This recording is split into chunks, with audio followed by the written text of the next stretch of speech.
We have a quorum. We will now officially start the meeting with the pledge. I pledge allegiance to the flag of the United States of America and to the republic for which it stands, one nation, under God, indivisible, with liberty and justice for all.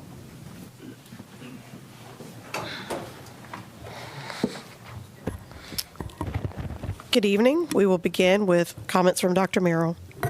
Thank you, Madam Chair, members of the board, and the public.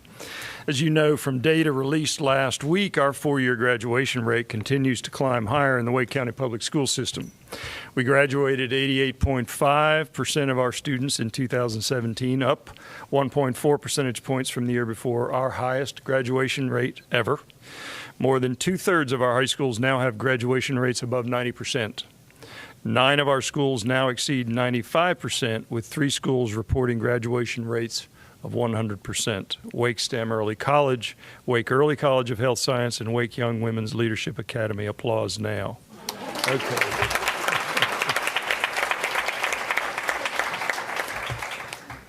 Great job. A deeper look at the data reveals additional good news. Graduation rates increased for all subgroups of students, with American Indian students, students of 2 or more races, economically disadvantaged students, and students with disabilities seeing the largest gains. We are closing gaps. Each year we get closer to our strategic plan goal that by 2020 we will annually graduate at least 95% of students ready for productive citizenship as well as higher education or career. Obviously, we're not there yet. Need about 2 more points per year, and that's the schedule.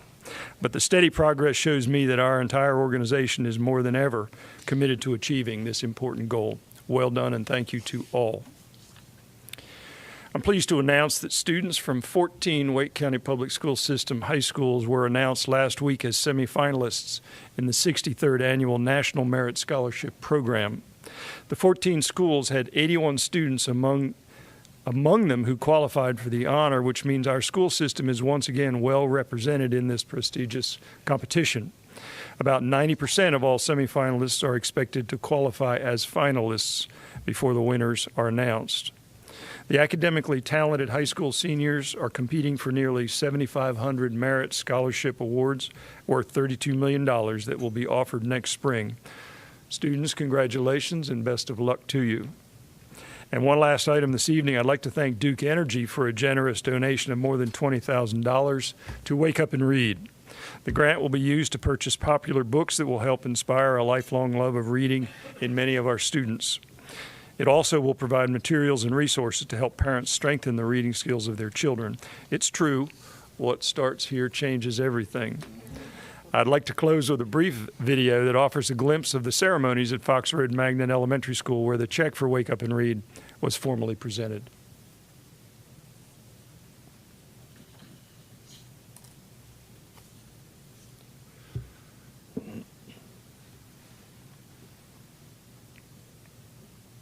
It's just a real honor for Duke Energy to be a part of Wake Up and Read. As I said to the boys and girls, providing that key to a treasure chest that will open doors and open opportunities, nothing could be more fundamental than reading. And to be able to provide books to these boys and girls that they can take home to share with their brothers and sisters and their parents, we're just, again, excited to be a part of this and know the difference that it's going to make. And so I thank Duke Energy on behalf of the 8 Wake Up and Read coalition agencies. Wake Up and Read has a goal of encouraging children to develop a love of reading. This generous gift will allow us to provide family trainings to the parents of children in the 10 elementary schools and the 17 child care centers that we support. We also want children to have access to books. This funding will also be used to buy books that are popular with children, books that are diverse and that they want to read, because developing a love for reading depends on children having access to books that they want to read. I like how Wake Up and Read brings so many books to children who may not be able to buy them. I've had the opportunity to choose books along with many other children. I now have 30 books in my home collection. One of the books I chose last year is Indian Captive. I like how it's from a perspective of a young girl. Thank you for all of these books, and thank you for having me here today.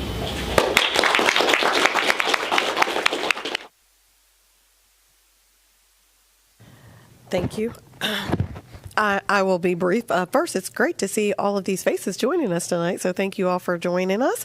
And for those of you who are supporting the folks who will be recognized, we appreciate seeing you here with us as well. So many of you know, or will shortly know, once you get home and watch the news, that we just had a rather lengthy work session. What I personally want to remind people of is what we just saw was a draft enrollment plan, and so we're hoping that people will go to the website, take the time to read the information, to digest the information, and then, of course, participate through the online portal. It is important to note that no decisions were made in the work session. That's not where our decisions are made, and so we want to make sure that as I get the emails that we've made decisions today, that I want to clarify, at least for those of you who are in the room or those of you who are watching, we've not made any decisions, and we're hoping that people will digest the information and provide their feedback to us as well as we move forward with our enrollment plan. And that's all tonight for me, Ms. Kushner. Thank you. And the enrollment plan will be the main item on our agenda for the District 6 BAC meeting. That's going to be at noon on Friday the 22nd at Brooks Elementary. I should say the new Brooks Elementary. That is just opened from its renovation, so looking forward to being at Brooks at noon. The BAC meeting is an open meeting, so anyone interested in coming from to discuss the enrollment plan, certainly from District 6, is invited to attend. I also wanted to thank Joy Frankoff today and her staff, and Wake County, that principals and teachers who came out this morning to the superintendent's breakfast for the school to career focus. It was a great time to celebrate the students and teachers and our business community that's working hard to connect area businesses to our schools. We have over 1,500 volunteers from local businesses that are connected in the various academies that we have at the high school and middle school level. So I just wanted to thank the staff and all those who came out this morning. Mr. Sutton. Thank you. I want to welcome everyone to our meeting this evening, and especially the Western Wake chapter of Delta Sigma Theta. Welcome. Just quickly, we had last week in District 4, we had our BAC meeting, and the topic of our meeting was equity. We had a Enloe High School along with 7 other magnet schools just prior to school starting had a equity conference that was focused on the challenges that those 8 schools experience as magnet schools. And so that conversation led the way for a deeper discussion among the schools in District 4 around how those schools and District 4 might lead the district around equity issues. And so we'll continue over the course of the school year through our BAC meetings to look at the issues that come before us with an equity lens. So thank you. Dr. Martin. Thank you. The District 5 BAC will be meeting on the 28th of this month. We'll meet at 9:30 at Swift Creek Elementary School. Again, public meeting. Everybody's welcome. We'll too be talking about both the student assignment plan and the class size legislation. As you heard in work session, you'll continue to hear a lot of the assignment discussions this year are doubly complicated by this legislation. We're struggling because effectively the state legislature dropped the capacity of every one of our elementary schools by about 100 students. That's what gives us the nearly 10,000 vacant seats. So all of a sudden, that just threw an extra monkey wrench. It basically removed 100 seats. It basically removed 100 seats from each elementary school, so roughly 10,000 seats across the district. The other thing that I want to comment on, Ms. Kushner noted the breakfast with the career partners in the business community this morning. One of the important pieces of information that was, again, shared is students who have engaged in 4 or more CTE classes have, I believe, it was somewhere around a 98% graduation rate. And as we work to deal with things like graduation, what is absolutely clear is that when we get kids into things where they feel connected, where they feel that they belong, graduation rates go up. So CTE has it, band, chorus, arts, you name it. And I think that points to a lot of the work that we need to do to make sure those graduation rates continue to climb, and that is to give a place of belonging to every student. And that's our biggest key to graduation rates. So we get great work with the CTE folks, but that also shows us where we need to invest. Thanks. Mr. Agee. As we heard, we're facing a new shortage of 9,500 elementary school seats. This number is on top of the existing approximately 15,000 system-wide non-permanent seats. The current enforcement of the elementary class sizes has removed the allowance to exceed the published limits. Since the year 2000, the building program has not kept up or closed the gap on seating shortage. If we had built 3,500 seats per year since 2000, the seating deficit today would be the same as it was at that time, not the monumental deficit we now face. It is clear to see we'd be much better situated to deal with the class size limits if we had those seats. I have called many times for redirection of the building program to build more seats at less cost. Every member of the board knows that the need for seats, but there has not been board direction for a critical examination of all components of the building program with clear resolve to rapidly add permanent seating capacity. We cannot continue to put this work off. And also I'd like to add that the District 1 BAC meeting will be September 25 at Harris Creek Elementary School at 6 p.m. Thank you. Ms. Hartenstein. We're all just giving shout-outs to our back meetings because they are coming up. District 7 will have theirs on October 11th at Pine Hollow, and I want to emphasize exactly what Ms. Kushner did. It is open to the public, not just our back chairs. So if you live in any one of our districts and when our back meetings are, you are welcome to attend.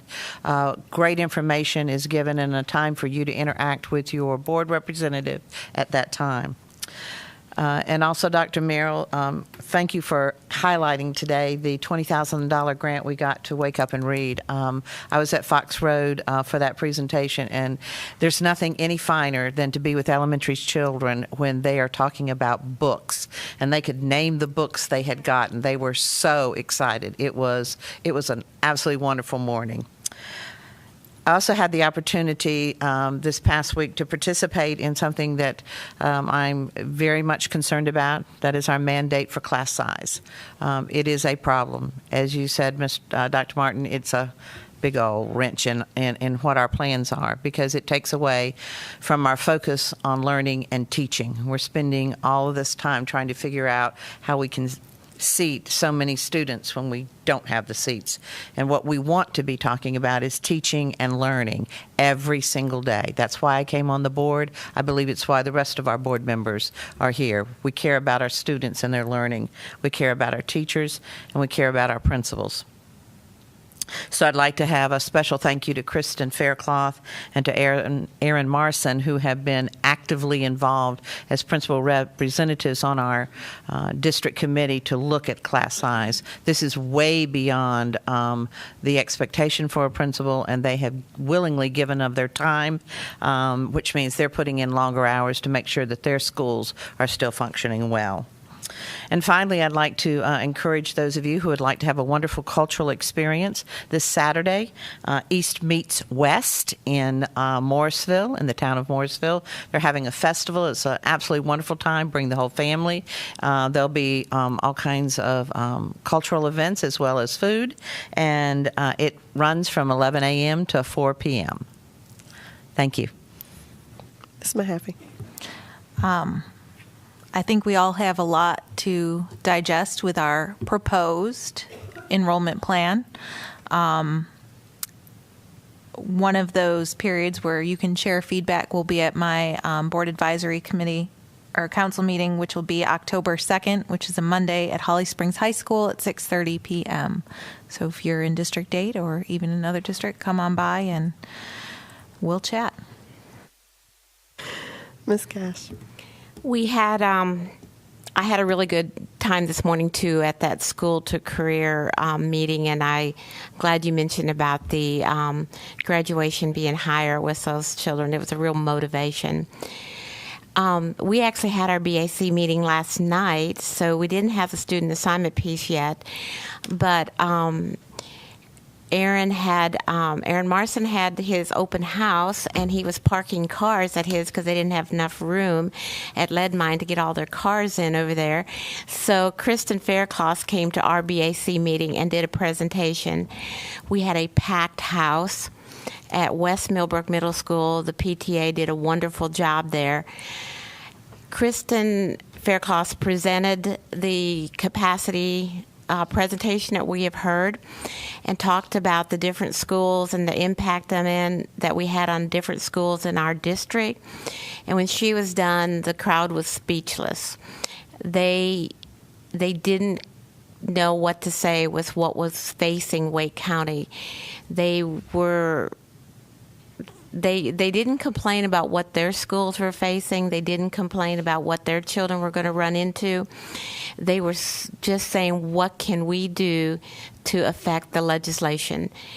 And it was so refreshing at West Millbrook that the PTA at West Millbrook said if anybody wants to stay later and talk about advocacy for the Wake County as a whole, please stay. And most of the population stayed, and Ms. Amon stayed late. And 9 of my schools were represented, and a group of parents that stayed at the back of the media center for about 2 hours talking about what they could do in the media and how they could affect legislation. So it was a good beginning of what we see that the legislation has done that impacts the Wake County schools. So we're facing that now. We have a lot of changes. Mr. Fletcher. Thank you.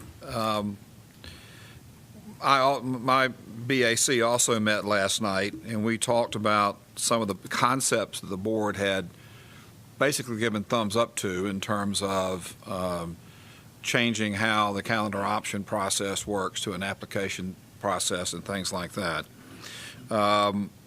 I took the opportunity to ask our principals about the opening of school and whether having 7 work days at the beginning of the school year was a good thing or not.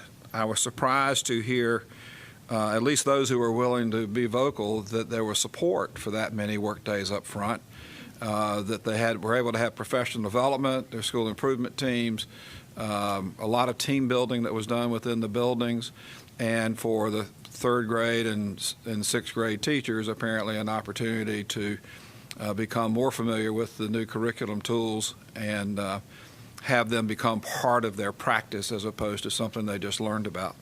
So that was an interesting feedback. Also in that regard, generally positive feedback on the implementation of the 3rd and 6th grade English language arts curriculum, which is always a difficult process to change from what you've been doing to something that's different.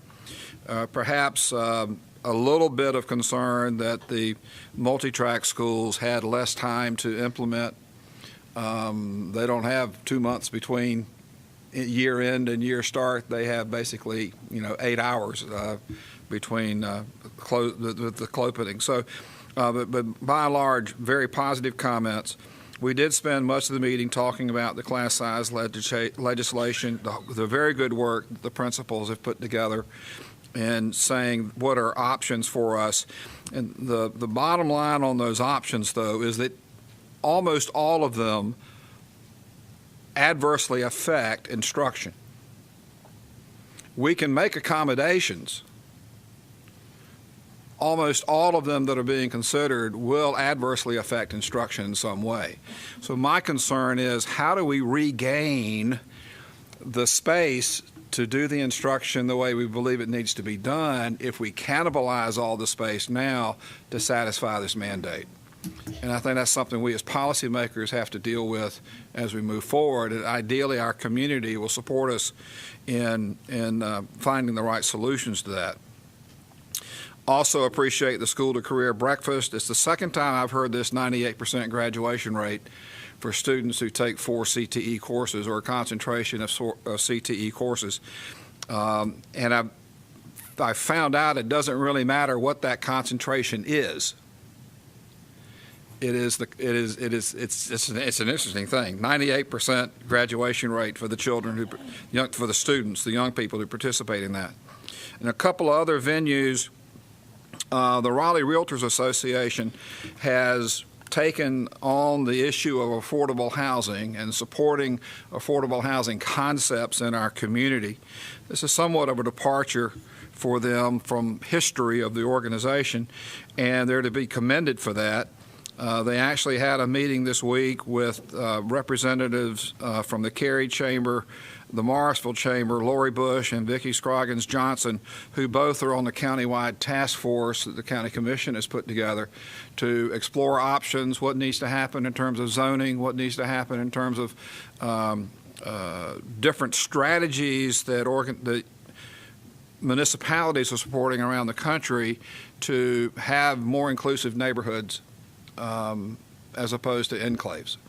So I appreciate them speaking up, and also appreciate the realtors taking this task on as part of their activities. And last but not least, a personal note, I had the pleasure of gathering with remarkably 224 other classmates for my 50th high school reunion this weekend at Broughton High School. We were given a tour of the building, which many of us were trying to remember, let's see, where did I have what class where? And it was a lot of fun. We were not allowed to go into the bell tower. That was, but we understand that the current practice is that the graduates, as they graduate that day, are allowed to go in the bell tower and sign the wall in small groups. But it's interesting. I would love to know what it would cost to build Broughton High School with the materials that are in the high school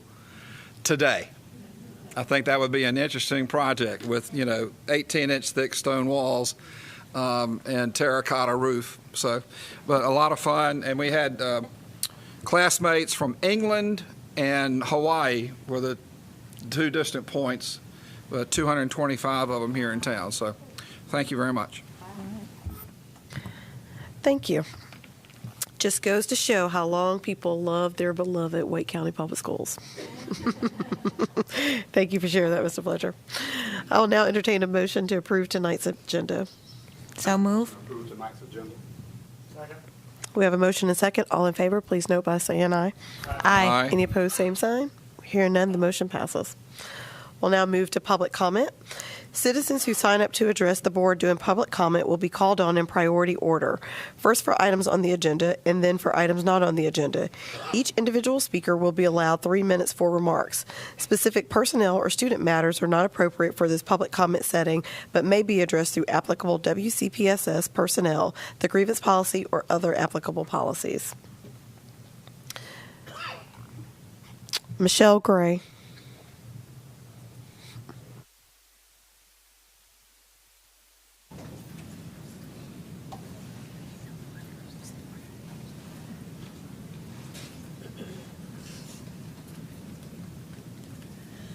Good evening, everyone. My name is Michelle Gray, and I'm with American Heart Association.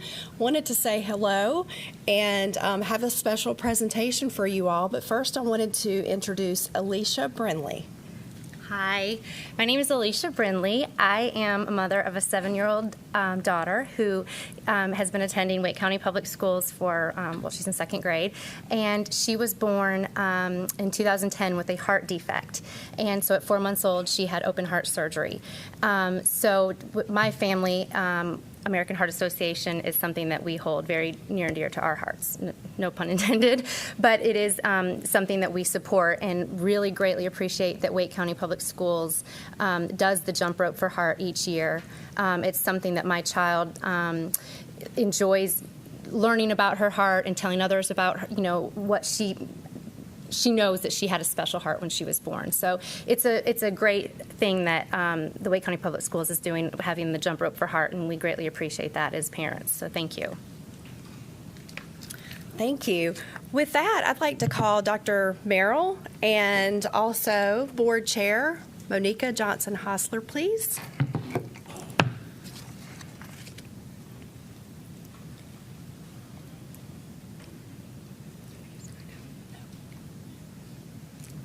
Hi, how are you? Good to see you. So I would like to present, I have 2 plaques. Again, you were #1 in the nation, so we are so excited about that.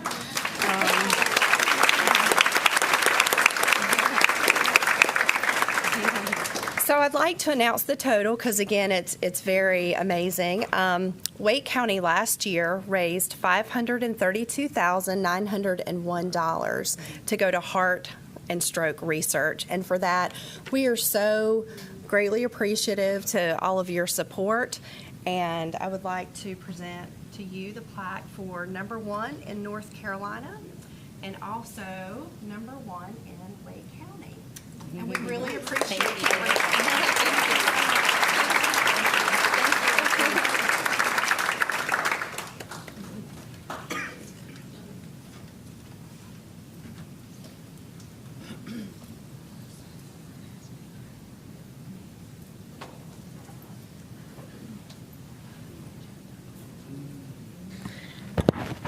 Of course, all the wonderful congratulations go to our wonderful schools and the families that support this in their schools.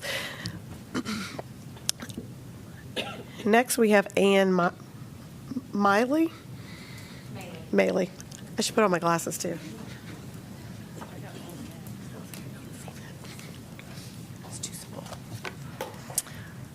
Dear Madam Chair and members of the board, my name is Ann Maley, and I'm the president of the Jeffreys Grove Magnet Elementary PTA. I am speaking tonight on behalf of the families, staff, and greater community of our 583 Jeffreys Grove students. We learned last week that in response to House Bill 13, Jeffreys Grove is one of the 27 schools who may have to take additional measures to meet the new class size reductions for the next school year. We have learned that in addition to not accepting new transfers next year, our current 122 transfers will not have their status renewed. These transfers make up 22% of our student body. That is the biggest proposed impact of any school. We are extremely concerned that removing almost 1/4 of our students would have a devastating impact. After hearing the news last week, we called an emergency meeting for Monday night. Though it was short notice, the turnout was huge. We decided to come to you to voice our concerns. We understand and sympathize with the difficult position the General Assembly has put this board in. We want to work with you to find alternative solutions to this situation. We are a motivated group of parents willing to take on the responsibility of solving the unfunded class size reduction mandate. We look forward to continuing to work with you, the board, and Ms. Hartenstein specifically, to prevent the proposed drastic measures from passing and dividing our school family. I'd like to tell you a little bit about our school. Jeffreys Grove is a family. With a relatively small size of fewer than 600 students, we have quite a diverse learning environment. Many children at Jeffreys Grove are on a traditional learning pathway. However, nearly half of our school participates in the Spanish Immersion Magnet program. Though not all of those students are magnet, in fact, a significant number of them are base and transfer students. And I'd like to offer you the perspective of John Haskins, parent of a 3rd grader. We as parents work hard to provide a stable existence for our children. Dismissing more than 1 in 5 Jeffreys Grove students runs contrary to the stability and continuity that our children require to learn and grow into productive members of society. We choose Jeffreys Grove. On any school day, come and witness the long line of carpool vehicles of parents willing to endure long commutes and painful traffic jams so that their children may have the benefit of an education by gifted teachers who are passionate about their calling, the children, and the community they serve. In short, Jeffreys Grove works. More than a loose collection of students, faculty, and teachers, we are a multicultural, multi-ethnic, multilingual family and an exemplary model of high achievement in elementary education. We urge the board to help us. I couldn't have said it better. Again, I appreciate the opportunity to speak to you tonight, and I look forward to continuing the conversation to find a less impactful proposal, as well as to work further to enrich the education of our children in Wake County. Thank you.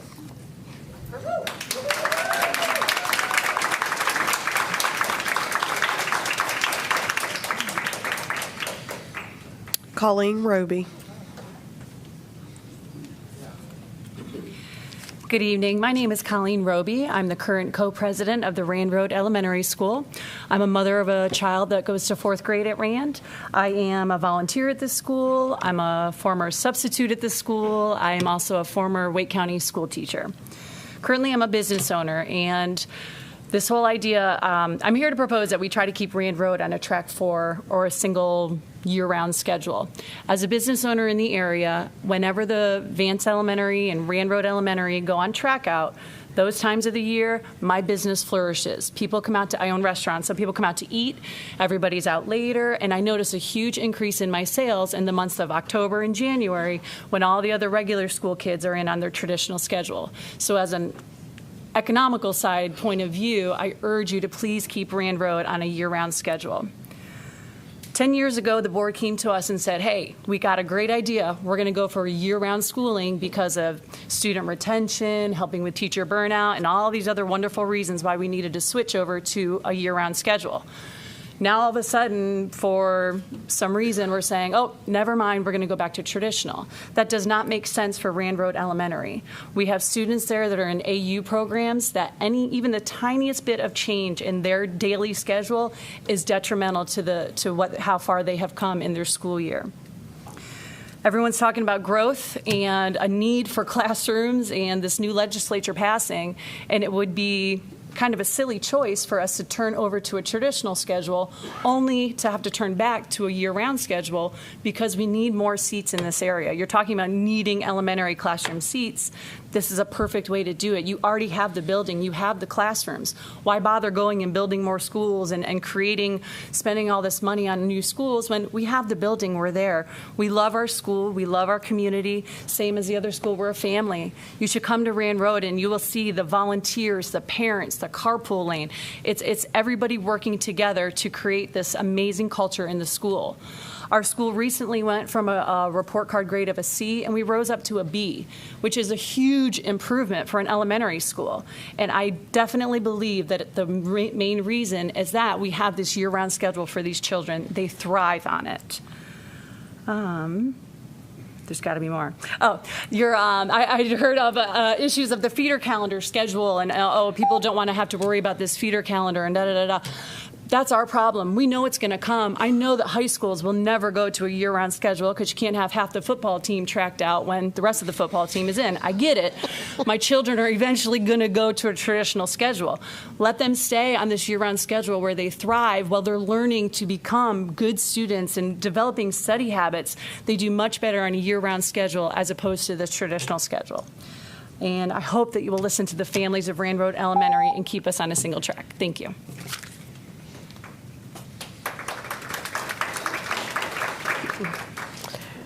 Beth Setzer.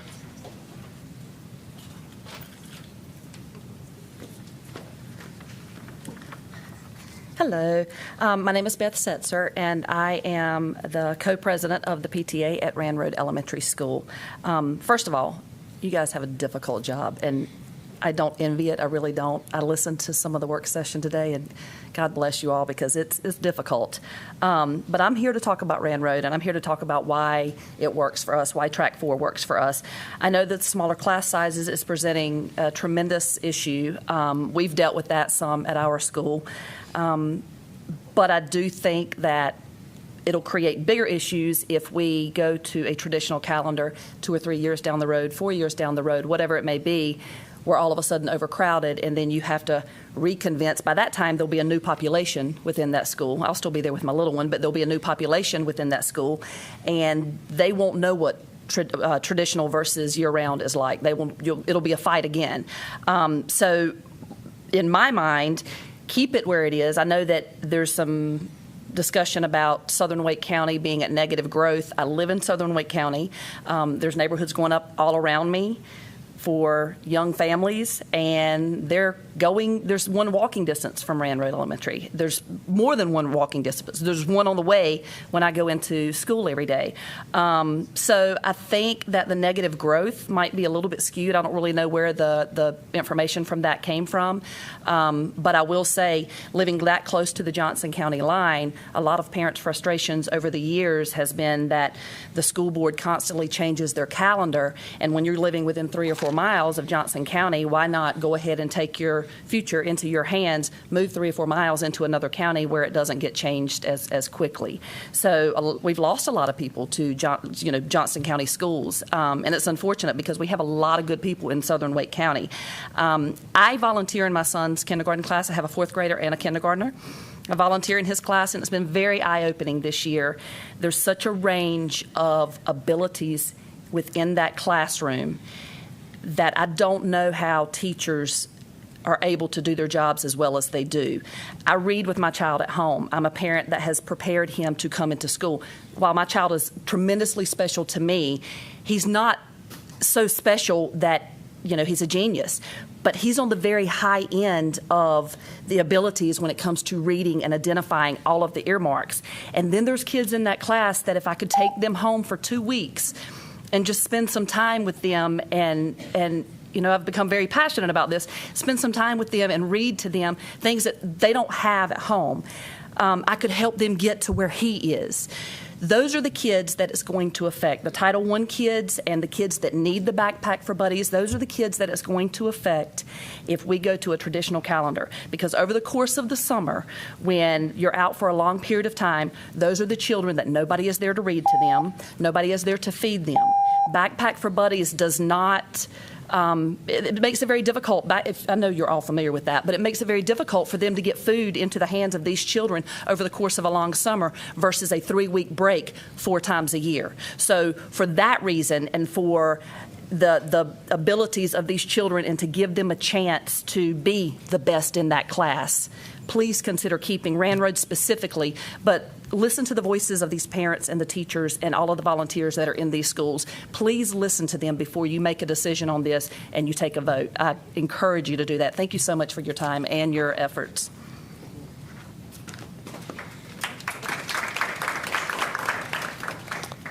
Deborah Brown.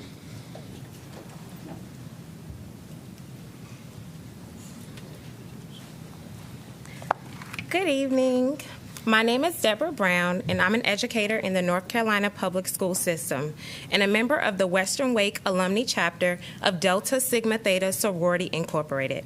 I am appreciative of your diligence in assuring that all students in Wake County receive a high-quality education. It is my hope that continued efforts are made to improve the performance gap among all demographic groups. This can be accomplished when all stakeholders work together to prepare and equip students to become 21st century lifelong learners. How do we accomplish this? We can hold more school board and town hall meetings where teachers, parents, and community work through issues facing public schools today. Such issues include budget constraints, teacher pay, recruitment of highly qualified teachers, and improvement of test scores. Thank you again for your attention, and we welcome more dialogue in the future.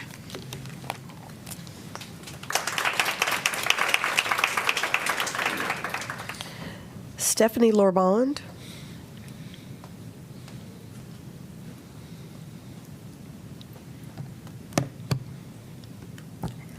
Hi.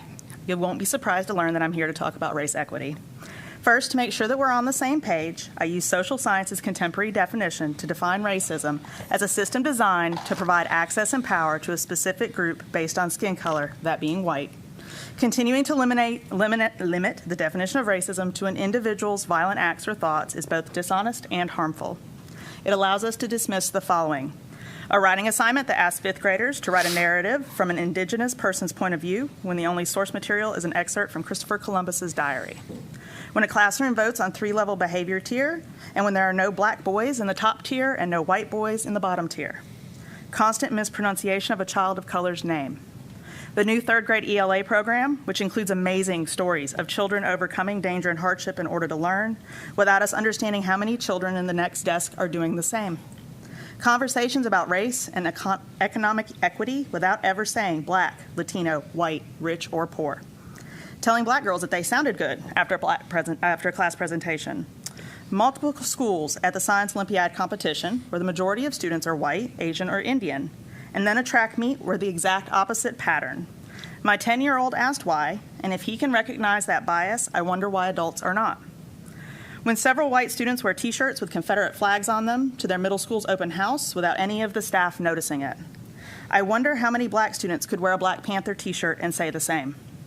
To all of y'all, please understand that what is in our individual hearts doesn't matter unless it is also reflected in the institutions we represent. I believe that many of you care about race equity, but maybe some of you don't. And as a parent and education advocate, it is heartbreaking and enraging to watch Durham and Chapel Hill speaking up and out while you guys continue to remain silent. Thank you.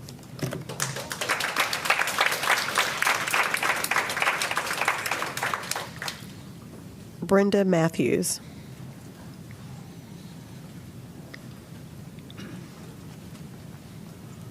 Good evening, Madam Chair and board members. Thank you so much for giving me the opportunity to come and talk with you for just a few minutes. What I'm here to talk about are the concerns that I have regarding the proposal to change Rand Road Elementary from the Track 4 schedule to the traditional schedule. I'm a parent of a child who attends Rand Road, and obviously I have a lot of concerns about what is best in his best interest, and I believe that Rand Road's year-round schedule is the best for him as an individual. Some people before me were talking about more the school as a whole. Obviously, I'm here talking a little bit more about the parent. I'm concerned for all the parents, and I believe some of the things that follow from what's best for my child is best for many of the children in the school as well. One thing that's been particularly helpful for us in the schedule is that we have the ability to make doctor's appointments and other medical appointments that we need in a time that I don't have to take him out of the school setting. My son has special needs, and we have multiple appointments throughout the year, and I can't bunch them all together in just the summertime for him to be able to go. I know what the schedule is now, and I can get those appointments set so that he has a minimal amount of time outside the classroom, which is my goal, is to keep him in the classroom as much as I possibly can. Another factor that's important for our family is the fact that we can incorporate some educational time and vacation in our track outs. We like to do our vacations together. We like to do vacations in different parts or times of the year so that we can learn different things and visit different places. For example, one of the track outs this year, we took a trip to Washington, D.C. We went to museums, to the monuments. We also went to NCIS and did a tour, the real one, not the one on TV. And it was very educational for him, but he also had a lot of fun time. We were able to go to some amusement parks and all of that. We'd like to do that year-round to get different experiences and not just the summertime outside experiences only. But probably the most important thing for me is the continuity of education, or at least that's what I like to call it.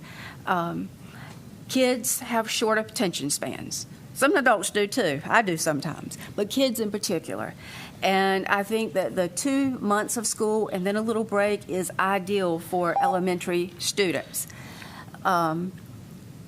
They need some time to be able to get heavy into the books and learn, but then some time to de-stress and kind of relax a little bit before they go back again. This schedule is perfect for giving them the time to learn and then the time to relax and de-stress and get ready to go back again. The long summer vacations for my son would be just a horrible idea because he would not be able to retain a lot of the information. The teachers would have to go back and reteach to get him back to where we're supposed to be. Again, thank you for allowing me to come and talk to you this short amount of time. I could talk on and on, but I know I can't. I would just urge you to please take into consideration the best needs of the students and their families and what will work to make these students continue to thrive so that we can take this graduation rate from 88% on up higher. And I believe that keeping them constantly engaged throughout the year is the best avenue to make that happen. Thank you.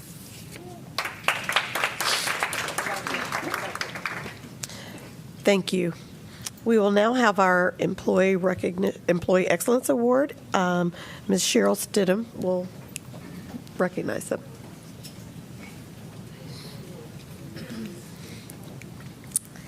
Good evening, Madam Chair, members of the board, and Dr. Merrill.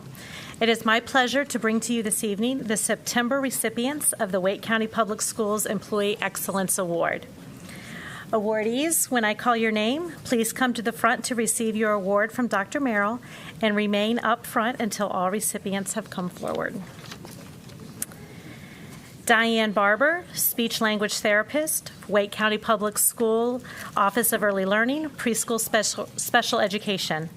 Diane Barber serves as a special speech therapist for Assessment Team 3 at Wake County Public School System Office of Early Learning, Preschool Special Education Services. Ms. Barber is a key member in the referral process, evaluation team, and overall IEP process. She co-facilitates many of the play-based assessments conducted by the team. Her bilingual skills facilitate communication across diverse populations. Ms. Barber is a highly valued team member who goes above and beyond the scope of her job description to meet the needs of preschool-aged children and their families. Donna Jo Gunlock, Lead Secretary, Cary Elementary. Donna Jo Gunlock continues to impress with her dedication, work skills, knowledge, and positive attitude. Ms. Gunlock is first and foremost a great lead secretary who completes the typical duties associated with that position with great fidelity, accuracy, and timeliness. She has a get-it-done style that is very much appreciated. Ms. Gunlock is a person who sees a need and fills it, regardless of whether or not it is in her job description or maybe even a task that is seen as unglamorous. We are so fortunate to have Ms. Gunlock as an important member of the Cary Elementary family and feel she is worthy of the Wake County Public School System Employee Excellence Award. Julia Kirschner, Case Manager, Wake County Public School System Office of Early Learning. Julia Kirschner serves as a case manager for Assessment Team 3 at Wake County Public School System Office of Early Learning, Preschool Special Education Services. Ms. Kirschner's outstanding organizational skills ensure the implementation of required policies and procedures affecting preschool-aged children suspected of having disabilities. She is a liaison between preschool services and other referring agencies. Ms. Kirschner is a highly valued team member who goes above and beyond the scope of her job description to meet the needs of preschool-aged children and their families. We are indeed fortunate to have Ms. Kirschner as a Wake County Public School System employee. Lisa O'Connell, birth through kindergarten teacher, the Wake County Public School System Office of Early Learning. Ms. O'Connell's creativity is a true asset to the transdisciplinary play-based team. She is a skilled play-based facilitator who examines a child's performance across all areas of development while she interacts with her colleagues and the child's parents. As the facilitator, Ms. O'Connell helps the child make transitions among play materials while noting the child's skills, behaviors, and interaction styles. Ms. O'Connell is a highly valued team member who goes above and beyond the scope of her job description to meet the needs of preschool-aged children and their families. Connie Wall, Administrative Assistant for Eastern Area Superintendent, the Eastern Area Superintendent's Office. Mrs. Connie Wall is an incredible in every sense of the word, responsive to needs, supremely organized, nonstop work ethic, and our very own craft and goodie designer extraordinaire. Mrs. Wall responds to parent and school needs in a timely, efficient manner in a most caring way. She assists Dr. McFarland preparing for monthly meetings, community events, and other school-related activities. Most importantly, she is an amazing friend, colleague, and right arm to the Eastern Area Superintendent. The Eastern Area Superintendent's Office and principals shine because of the work and efforts of Ms. Connie Wall. We can never thank her enough for her years of service, love for us, and her deep, passionate commitment to our school communities in the Eastern Area. Michelle Waters, Occupational Therapist, Wake County Public School System Office of Early Learning and Preschool Special Education. Michelle Waters has served as an occupational therapist for Assessment Team 3 at Wake County Public School System Office of Early Learning, Preschool Education Services for many years. Ms. Waters collaborates with other professionals to ensure that IEP team members understand a preschool child's occupational performance strengths and needs through comprehensive evaluations, educational program planning, and service delivery. As a result of being recognized for her many excellent professional skills, Ms. Water now serves as a lead occupational therapist. She is a highly valued team member who goes above and beyond the scope of her job description to meet the needs of preschool-aged children and their families. The Child Nutrition Services team from Lincoln Heights Elementary. Tiki Licklider, CNS Manager, Cara Mae O'Neill, the Assistant Manager, Mary Penna, the Cashier Assistant, Elvira Dalayun, the Cashier, Gloria Marles, Cashier Assistant. The cafeteria staff at Lincoln Heights continues to go above and beyond for all the students they serve. These ladies complete their daily work in a kitchen environment that consists of loud and noisy construction taking place right outside their door. They push carts filled with food at least a quarter of a mile multiple times a day to a temporary cafeteria line created in a converted classroom. The food is always hot and plentiful, and their attitudes are exemplary. They smile as they manhandle heavy carts and coolers along a bumpy sidewalk and never complain, even in torrential downpours, as they trod through flooded sidewalks. In all the chaos of construction, they were awarded a sanitation grade of 100%.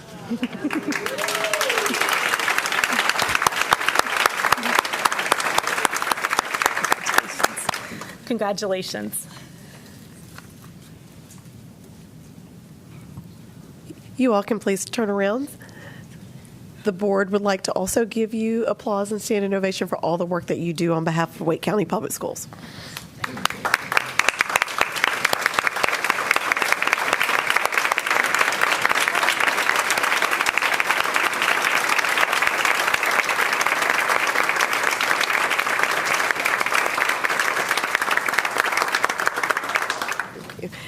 After a long day like today, what better way than if we can't see the students, it's just as equally as pleasurable to see those who make sure that our students and families get what they need at Wake County. So thank you all. And I do know about manhandling those carts on the bumpy sidewalks when I came there earlier last year when you all were moving. So congratulations, and hopefully you're excited about your new location and ready to not be pushing carts across in the downpour rain. So thank you all very much. And what can we say about those who start our children off the right way in early learning? We are very appreciative for all the work that all of you do. Thank you for joining us. We will now move on to our consent items. Is there a motion to approve our consent items? Madam Chair, I make a motion that we approve our consent items as listed. Second. We have a motion and a second. All in favor, please note by saying aye. Aye. Any opposed, same sign.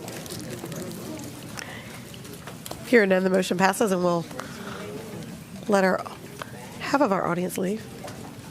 Maybe 75%.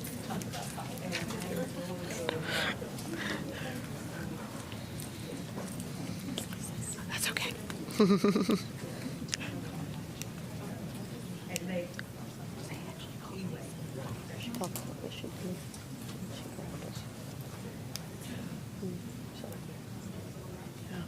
Mm-hmm. Yeah, that's true.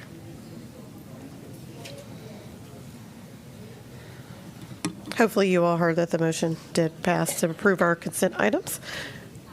Looking at Melissa, she looks like she's got it. Okay, perfect. We'll now move on to our action items. We have 3 policies to be presented.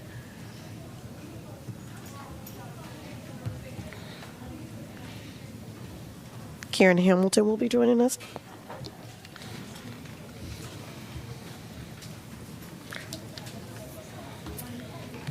Madam Chair, board members, Dr. Merrill, the first policy tonight for consideration is policy 4001, equal educational opportunities, is being presented as part of policy migration. The policy was reviewed in April 3rd on 2017 in the Academic Advancement Team meeting and was approved 8/29/17 by the Policy Committee meeting.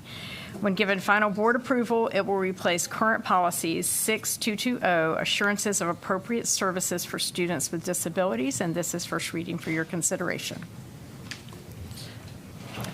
On behalf of the Policy Committee, I'd like to make a motion that we approve policy 4001. Second. We have a motion and a second. Any discussion? Let me just make a brief comment that the Policy Committee has decided to make it now a practice to move all policies that have any kind of substantial revision to action. So you will only see consent when we're doing a second reading, but the first reading will always come to action just so the public has a little bit more notification about the action being taken. Thank you. Thank you to the Policy Committee. Mr. Sutton.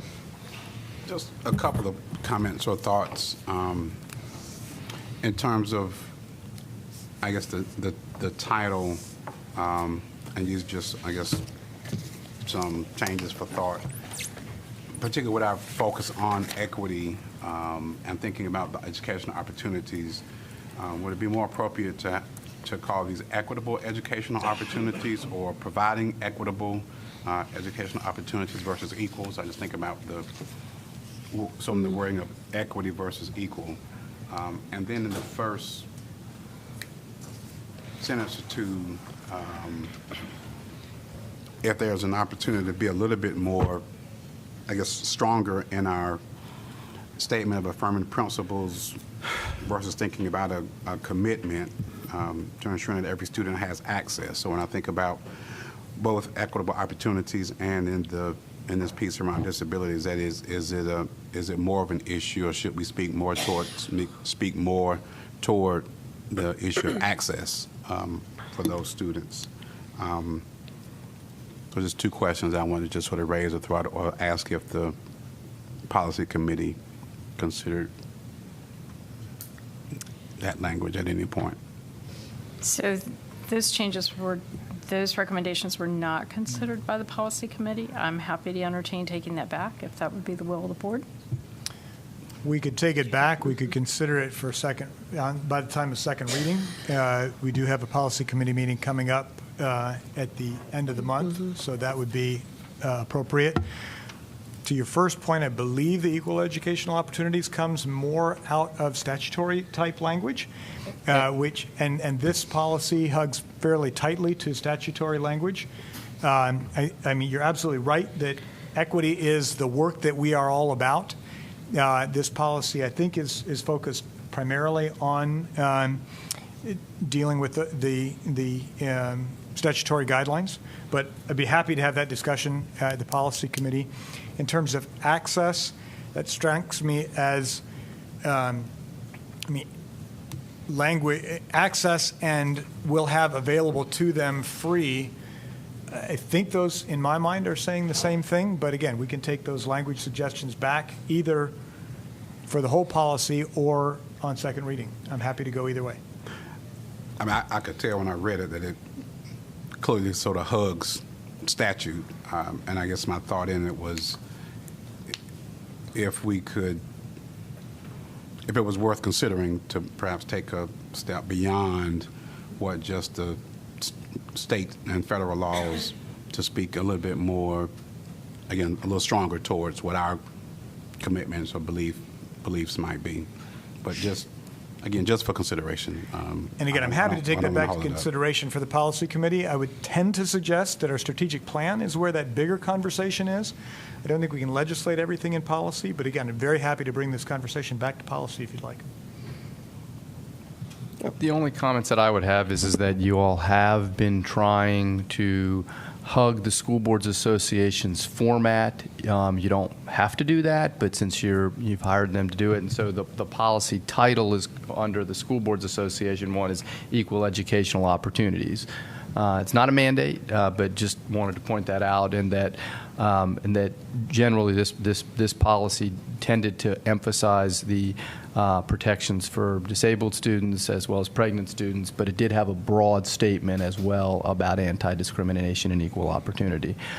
So it's the board's pleasure. I think that was some of the thinking. If there's an inclination to take this back, I think since there's a motion in a second, there would need to be a motion to refer it to committee if that's the inclination of the board. I'm not speaking for the board, but that's where we would need to be procedurally. Or to approve. Or to approve it as and have the changes dealt with as a revision between now and second reading. I guess that would be a motion to approve and to refer it to the policy committee for further review. Which is a different motion. Okay. Right. Yeah. Mr. Sutton, what's your pleasure? Would you like for us to send it back to policy for reconsideration? It's probably not. I mean, if you're okay with it. I'm okay doing either. I mean, you know my commitment to equity. I think this whole board's commitment to equity, and I really think that that's front and center in our strategic plan, and we have to keep working in that direction. So irrespective, the commitment is there. That's fine. Okay. I think if we, if we bring it back to policy, we can have that conversation. And although our strategic plan is where we're focusing, if we have that in policy and that language in policy, I think it shows our strong commitment to it. So I would entertain a motion, or I'd like to present a motion to accept and bring back to policy committee to revise. So is that a motion to approve it To on first approve reading and on to first send reading it and- for yes. further revision? Okay. That one. That's your motion. Okay. We That's my have, motion. have a motion on the floor. I know this is essentially a procedural motion in the Right. face of it to send it to committee and to accept the first. I mean, it is a novel motion that you're approving it and sending it, but I think the board seems to be open to that. So it's you're making a procedural motion to go ahead and approve it on first reading, but also to send it committee for further review. That's right. Second. Okay, we have a motion and a second. All in favor, please note by saying aye.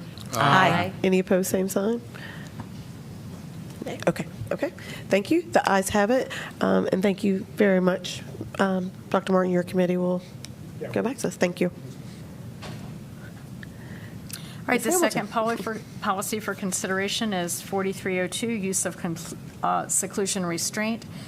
It's being presented as part of the policy migration project. This policy was reviewed on June 16, 2017 at the Academic Advancement Team meeting and approved at the Policy Committee meeting on August 29, 2017. When approved by the board, it will replace our current policy 2322, use of seclusion and restraint. This is presented for first reading. Again, on behalf of the Policy Committee, I'd like to move acceptance of this policy as revised. Second.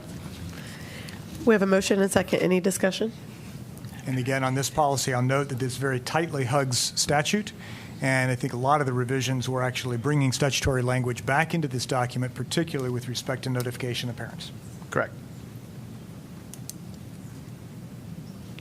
No other discussion? Okay, we have a motion and a second. All in favor, please note by saying aye. Aye. Any opposed, same sign. Hearing none, the motion passes. Thank you.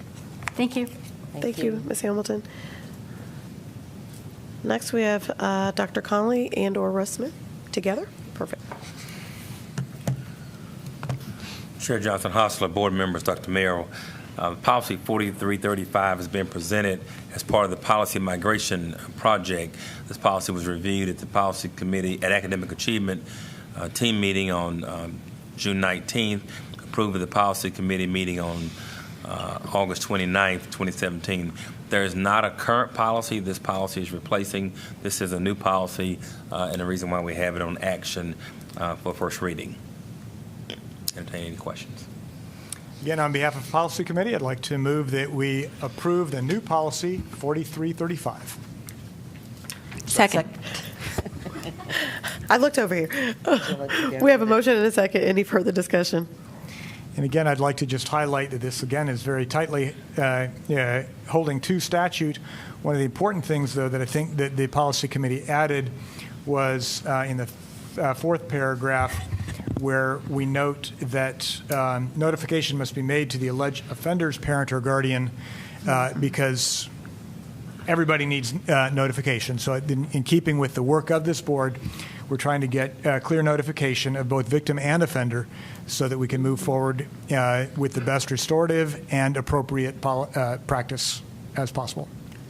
Ms. Kushner. I wanted to make a comment because I think these are three policies that are part of the migration, and just to reiterate how we're now in year 3 or 4 of the 2-year migration. So we are clearly taking our time and being very intentional and thoughtful about the revamping of our policies. It's a big lift. I remember boards before us have tried to update the policies, and it's been very it's taken a lot of work, and I appreciate that the School Board Association has given us the template, but I want to just applaud my colleagues for the heavy lifting that's been done in this migration, and to the staff, Dr. Conley and your staff, really truly helping us go through this process.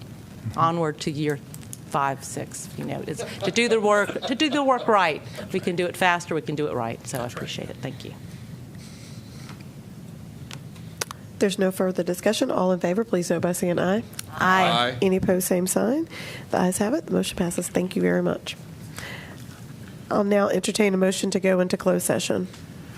Make a motion to go into closed session to consider confidential personnel information protected under GS 143-318.11 A1, A3, and A6, and 115C-319, to consult with the Board of Education attorney and preserve the attorney-client privileges provided in GS 143-318.11 A3, and to consider confidential student information protected under GS 115C-402 and the Family Education and Privacy Rights Act 20 U.S. Code 1232G, to consult with an attorney employed or retained by the board in order to preserve the attorney-client privilege between the attorney and the board, and to consult with and instruct board, staff, and negotiating agents concerning the position to be taken by or on behalf of the board on the particulars of the lease of real property for warehouse flex space to support purchasing warehouse space needs, and to receive the board's instructions as to the position to be taken on behalf of the board in negotiations in relation thereto, and to consult with an